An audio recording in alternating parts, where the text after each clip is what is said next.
Hey, how's it going? So, I've been hearing a lot of talk lately about this is the golden age of gaming. No. In fact, we couldn't be further from it, to be honest with you. I'll be honest with you guys, I've hardly ever bought any games this generation. But that comes the question of, well, what is the golden age of gaming? Where is it? If this ain't it, then where the hell is it? All right, so you know what? Maybe we can go over this real quick and give you a little bit of a history lesson. It shouldn't take too long. Let's start with the beginning. The Stone Age, as I call it. This is back when gaming first started. This is when the Magnavox Odyssey came out, which was 1970, and then we had the 70s arcades, which were not what you think arcades are today. If anything, they were dimly lit rooms. They weren't really all well that designed. Most arcades were made out of wood. They had a lot of weird designs for arcade cabinets back then, but they worked, and they were basically just pixelated games. The most popular one was Pong. That was the most popular one. Although Space Invaders came out, and I think that was it. There were some games back then, but I wasn't alive during that generation, so I couldn't tell you a whole lot about it. But it was an interesting generation. It was interesting. And for the most part, the only game you could find back then is Pong. That's it. There are some games lingering around, you could find them, but things didn't pick up until the next era.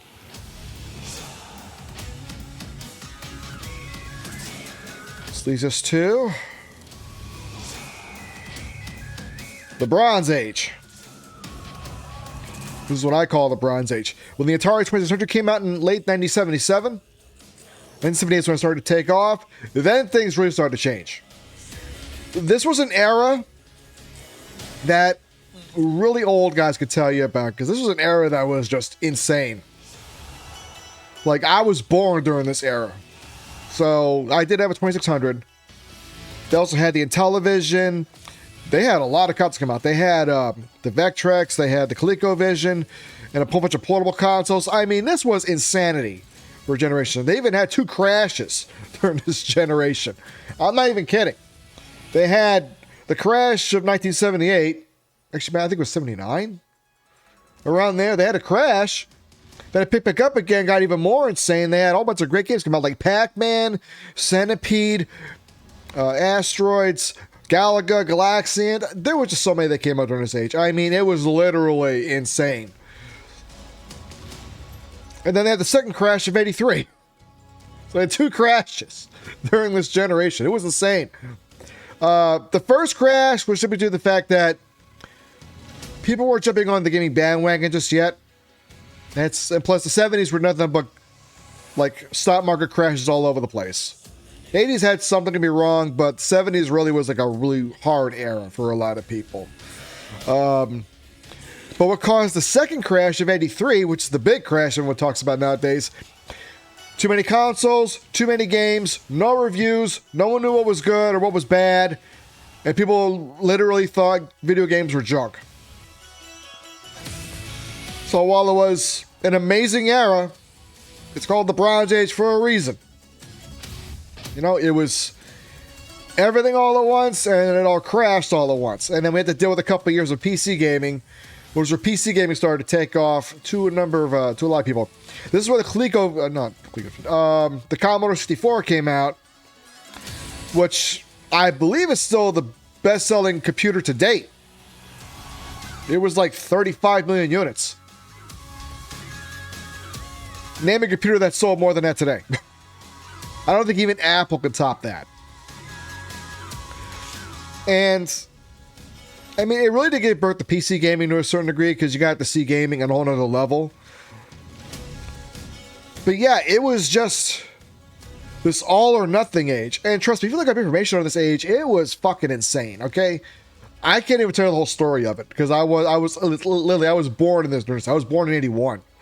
So take it for what it's worth. Look into this one. This was probably an age that you really do learn something about. So that brings us to the next age, which I call the Silver Age. And the low quality picture, yeah, this was common. I didn't make this up, but this is how it is supposed to be. This is when the Nintendo really hit the market in 1986. It's sort of soft launched in 85, but it didn't start to take off till 86. This was an era where video games came back with a vengeance. In fact, they had to trick their way into the market. Nintendo, they knew not to call their console a video game console. They called it a toy, which is why there was a robot and a zapper in there and a whole bunch of other accessories that came out with it and a whole bunch of games, too. I mean, when people talk about Nintendo or NES, this is what they're talking about. They're talking about this era. That literally set everything up for now. When you really think about it. Games were released on a set pattern, so there was always something new coming out. And also, since developers were forced only to release 5 games a year, not 5 copies, just 5 games, yeah, they had to pick the best ones. It was Nintendo's version of quality control. It was their way of saying, we're not going to do what Atari did and just have everybody put everything they want on this console. No, we're going to verify the shit. We're going to make sure this is done right. And, you know, I was alive in this area. It was big. I mean, when people talk about Nintendo, they talk about this. It wasn't called the NES. It was just called Nintendo. As you can see, it says on the screen, Nintendo. That's what we saw Nintendo as. And, I mean, they had some groundbreaking titles during this era. Super Mario Brothers came out, and that was the first time we saw a game go past one screen. But that's the thing. In the Atari era, or the Atari age, most games were just one screen, and that was it. It didn't scroll to another screen. That's when this era started. It was mostly side-scrollers during this era. They had some RPGs come later on. They had Mario Brothers, they had Zelda, they had Metroid, they had Mega Man, they had, Bionic Commando, they had Final Fantasy, they had Phantasy Star, not on Nintendo, it was on other consoles.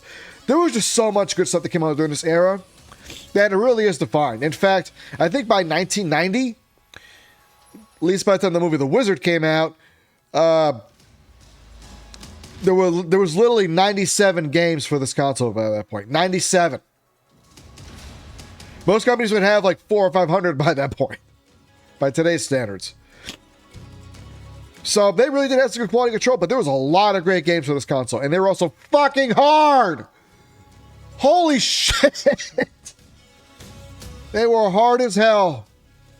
Even the original Mario Brothers. It gets easy when you figure out the patterns in it. It starts off deceptively easy, but once you get to like the halfway through the game, it gets really fucking hard. Like really fucking hard. Yeah, it was an era. It was an era. But then you're asking, well, why is it called the Silver Age if it's such an amazing era? Only one console dominated, and it was this one. That's it. There was a Sega Master System that died. They had a little fan base, but that was it. The TurboGrafx 16, that went nowhere.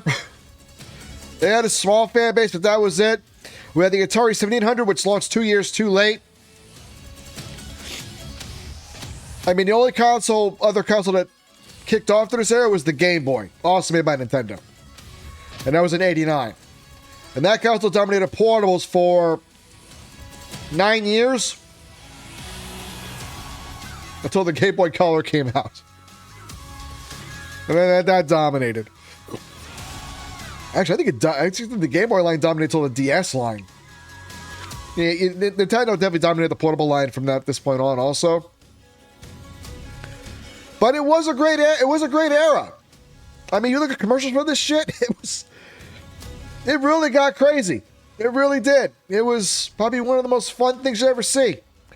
Now, what definitely caused this downfall was, remember that quality control system that Nintendo had? Well, that was their downfall because developers, they hated being stuck to one console. They wanted to put their games on other stuff.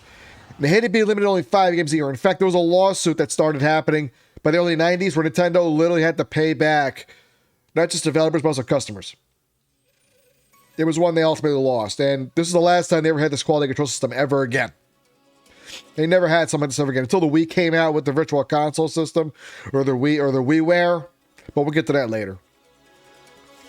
But yeah, if you look up the NES era or the Nintendo era, it's everyone looking into. It was phenomenal. But it was the Silver Age. What was the Golden Age?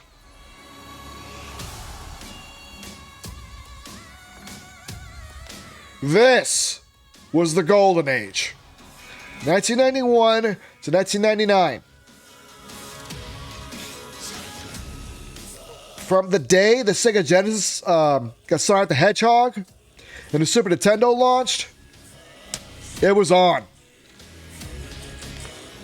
And it stayed that way even the PlayStation N64 came out. And the end of that generation was the Dreamcast launch. That was the end of that generation. This generation was so amazing, everything dominated. I mean, everything. You know, the Sega Genesis and Super Nintendo, that was an era where people get the facts of that wrong. I lived during that era. You know what really happened? People say we fought like cats and dogs. Bullshit. We got along better than ever.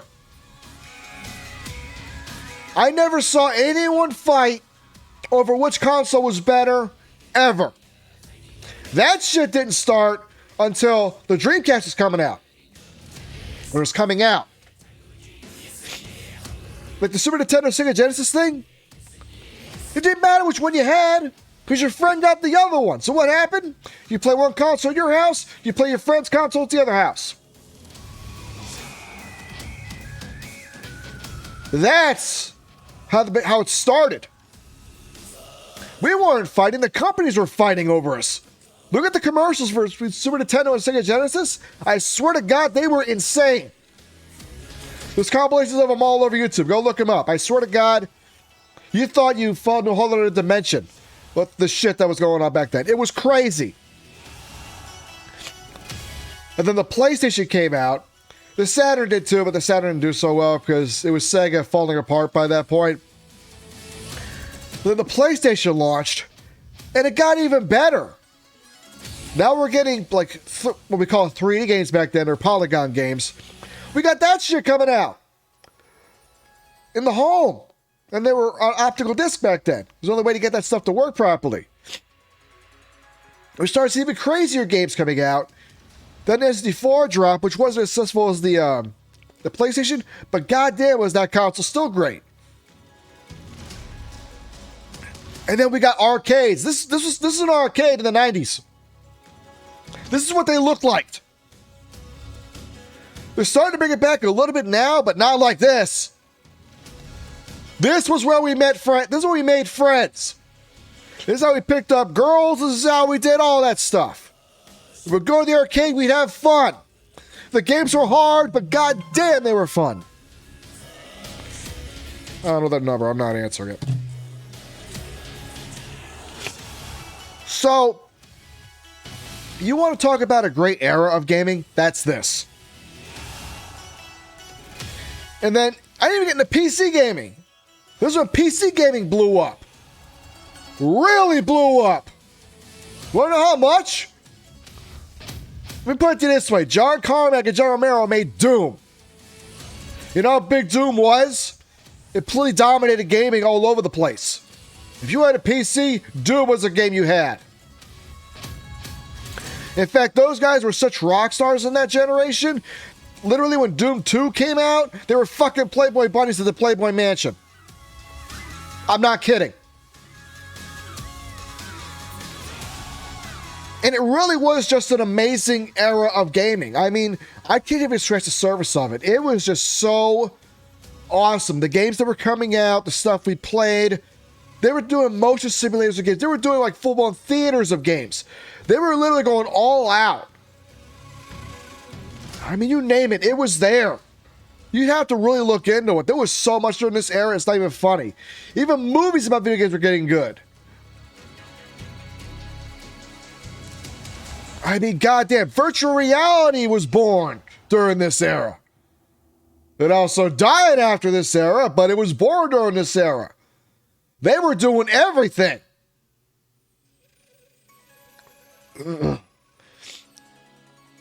I mean, literally, I've never seen people get along so well in my life. And see so much good content come out. How to die?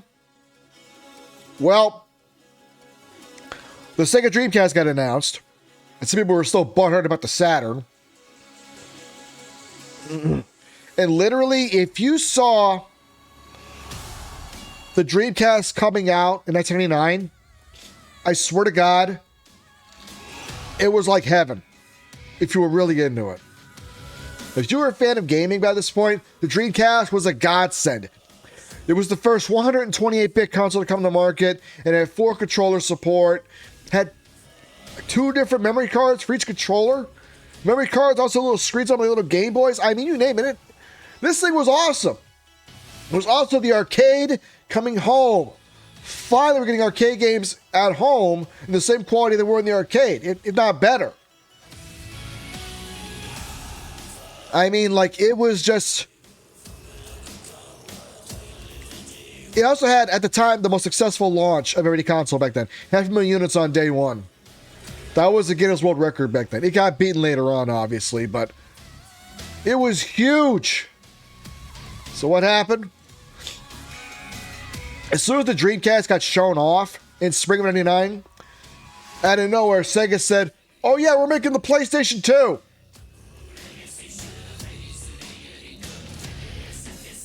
And that was the announcement. That's it. They had a sheet of paper, which I wish I had today, that showed the stuff that was supposed to be in it. It didn't have the shit in it when it came out. But here's what messed it all up. So, what happened was, these kids people start showing up saying, PlayStation 2 will blow Dreamcast out of the water. The PS2 is not out yet. It was only announced. In fact, according to Sony at the time, the console just started development. And they're basically supporting a console off hype only, and not the console itself. In fact, it was such a scam by today. If you saw E3 1999, Sony was really putting up TV screens showing PS1 games upscaled, saying with just a little like excuse me, a little piece of paper that says running on PS2 hardware. Those are not PS2s they were running on. They were running on overclocked PCs. That was it. It was that big of a scam. People bought into it because, well, we didn't learn from the Sega Saturn, which also people bought on hype, and they failed dramatically, so they're doing the same thing they did again. Just buying a console based on hype. And even though the Dreamcast was short-lived, if you had one back then, it was heaven. It really was an amazing console that was short-lived. And that showed the death. Well, not the death, but the end of the golden age of gaming. Which was sad. We had all this camaraderie for all those years, only because some assholes pushed some agenda to say, oh, well, you know, we're going to have the PS2, fuck the Dreamcast, and just kill off the 90s entirely. So that's the golden age. What happened after that? Okay. This is what I call the dark age. Now, I want to say right off the bat, this was not a bad era of gaming at all. Okay? In fact, consoles sold more than ever. Games sold more than ever. And we even had consoles with DVD players built into them, so you can watch movies on your console as well. This is also like the very early days of HD gaming, so to speak. PC gaming was a whole other level. So it really was another really good era. You know what the problem was? Almost every fucking game that came out had a dark tone to it. That's why it was the dark age of gaming.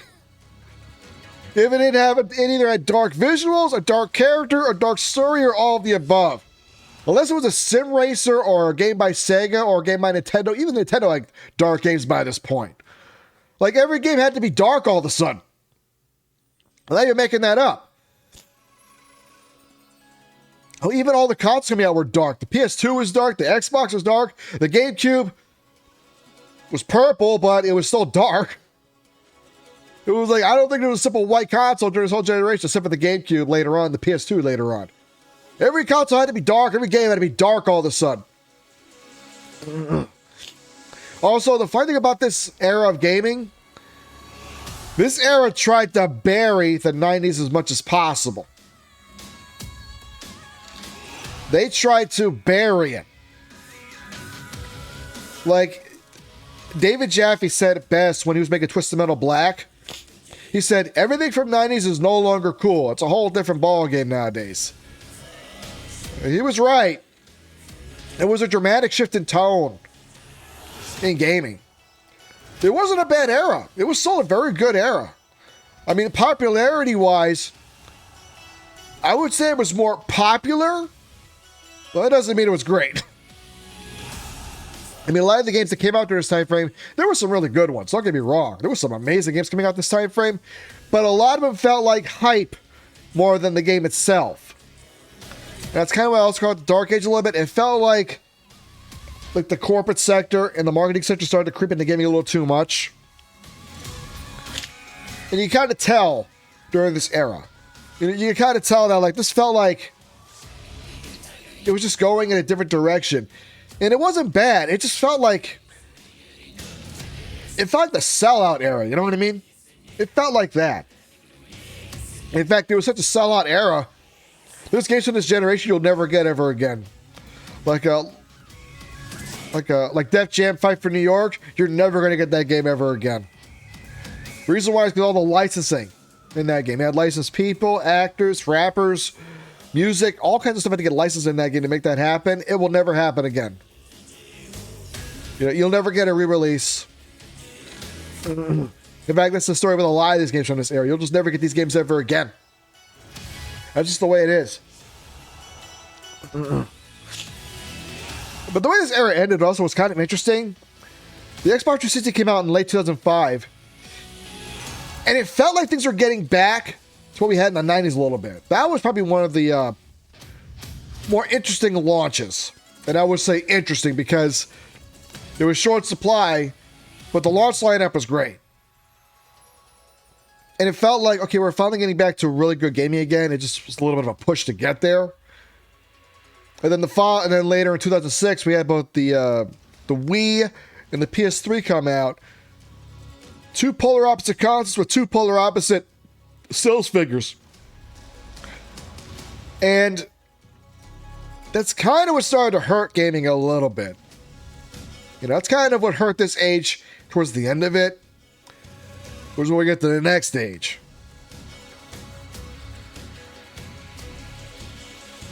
The death of gaming. Let me paint a picture for you real quick. There's 2007. Two really big games came out. We had Halo 3 and Call of Duty 4. Good luck playing them with the Red Ring of Death. You want the other option? Spend $500 to get a PlayStation 3, which no one could afford back then. That's 2007 money. So you either had to buy a faulty console or you had to buy a more expensive console. You want the third option? The Wii. Good luck finding one. They were sold out like no tomorrow. If you even found one, it was gone when you got there.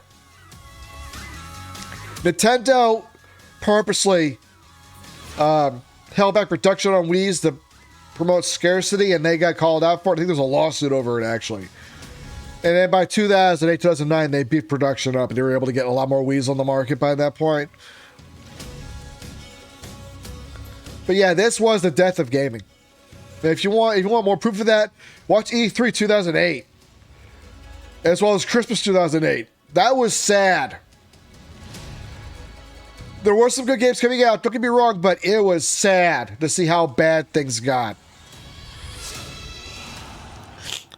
And it tried to be a comeback 2009, 2010, 2011. But by 2012, it just wasn't going to happen. The reason why is because 2008, we had the financial downturn. Oh, I got my throat. We had the financial downturn in 2008. It hurt things even more. Because by 2012, gaming was basically dead. The only game you had was the Xbox 360 and the PlayStation 3. The Wii was done. The Wii U was on its way out the door, or on its way in, actually. That flopped at launch, and they never recovered from that one. And then we had the announcement of the next era of gaming, which was the 8-gen console, the PS4 and the Xbox One. You want to see a shit show of a launch as well as an announcement? That was bad. Let me say this one, okay? When the NES came out, you know what the killer app was? Super Mario Brothers. What the Sega Genesis Super Nintendo, you know what the killer apps for those games were? Sonic the Hedgehog and Super Mario World. PlayStation, it was Final Fantasy VII, Tomb Raider, and a bunch of other great games. PS2, it was Final Fantasy X, Gran Turismo 3, and Grand Theft Auto. 7th generation, it was Gears of War, Halo 3, Resistance Fall of Man, Heavy Rain, and some other great titles as well. You know what the killer app for the 8th generation was? Used games. That's it. That was the killer app for the 8th generation. Used games. Which console had used games?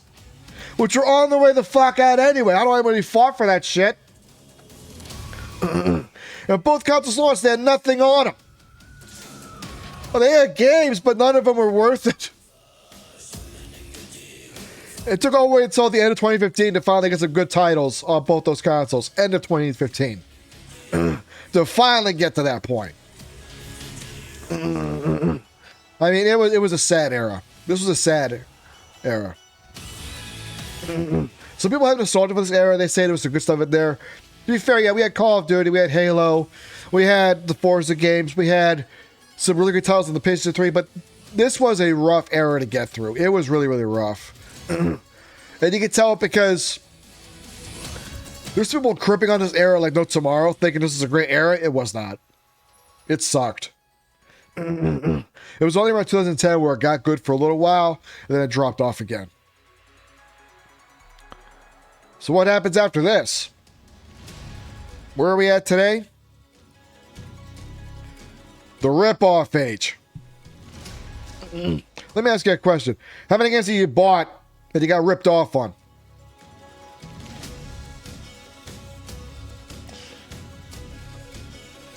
Go ahead. I'll name a few for you real quick. Fallout 76. Anthem. Cyberpunk 2077, the Battlefield later games. Not to mention, we got Star Citizen, that's also fucking everything. Starfield, that's the latest one that came out. And you get the free-to-play stuff. They go free-to-play because they can't make no money selling the game. So what they do, they make it free-to-play so everybody plays it. They make money off all the whales out there. Does that sound familiar?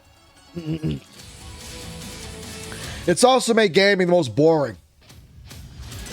Because they gotta appeal to the biggest demographic. The biggest demographic has no imagination whatsoever. So what do they gotta do? Market to that. That's why gaming is boring now. This is not the golden age. This is the rip-off age. And that's the sad part of the story. We get here, it's like, name one really great game that came out.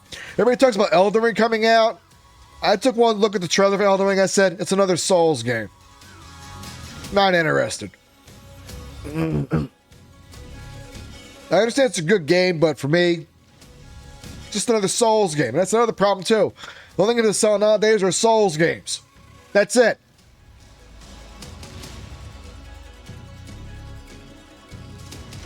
I mean, it just shows. I think this generation right now is hanging on for dear life the games they want and holding out hope as they get that amazing AAA game to come out. It's not coming out. The reason why it's not going to come out anytime soon is because the tech we have right now cannot do it. Like, people still don't understand how computer processors work. You know what a computer CPU actually does? Math. That's it. That's all the computer does. You know what kind of math? Ones and zeros. That's all the math it does. It's the code you put on top of it that eats up all the power. And when you have technology that limited, you're not going to get anything bigger than this. It's just not going to happen.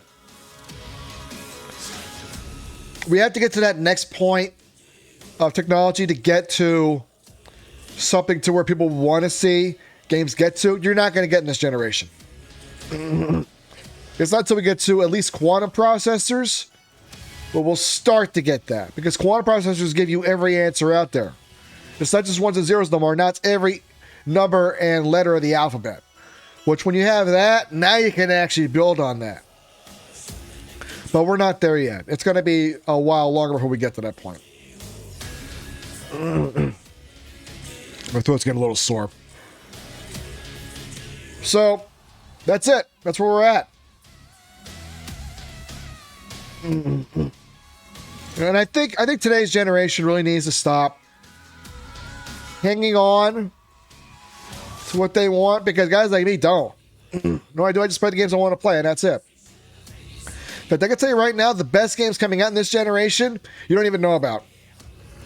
Like when Elden Ring dropped, I didn't buy Elden Ring. You know what I bought? I waited a week later and I bought Shadow Warrior 3. Which I had way more fun with. And then later that summer when Stray came out, I understand Stray's a good game, but I've seen 100 games like that by that point. So I wasn't interested. You know what I went and picked up? I waited a month later and I picked up Arcade Paradise, which I had way more fun playing. And that's just two examples. There's a bunch of other ones.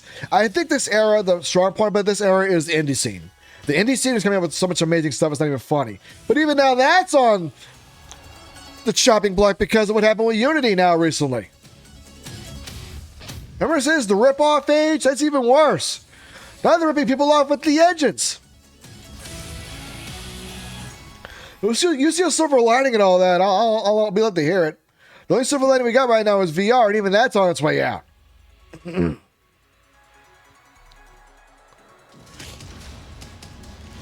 Yeah, where we go from here, I don't know. I think we're going to have... Like, people talk about a crash for so long. The only way that crash doesn't happen because this generation's been holding on to this generation for dear life. And you know that mental health crisis going on? Yeah, that's part of this. They're just hanging on hope. Oh, we'll get that game eventually. We'll get that game. We're going to get it. It's coming. It's going to come. It's going to get here. Well, it's not Elden Ring. No, it's Elden Ring. No, it's not Elden Ring. Elden Ring's a good game, but no, it's not it. The game is coming. We swear it is. You know, like crazy people say. Yeah, they'll still say this day. Probably you're not going to get that game. Not anytime soon. I think this generation needs to wake up and realize you're not getting the stuff you want to get. You got to let go.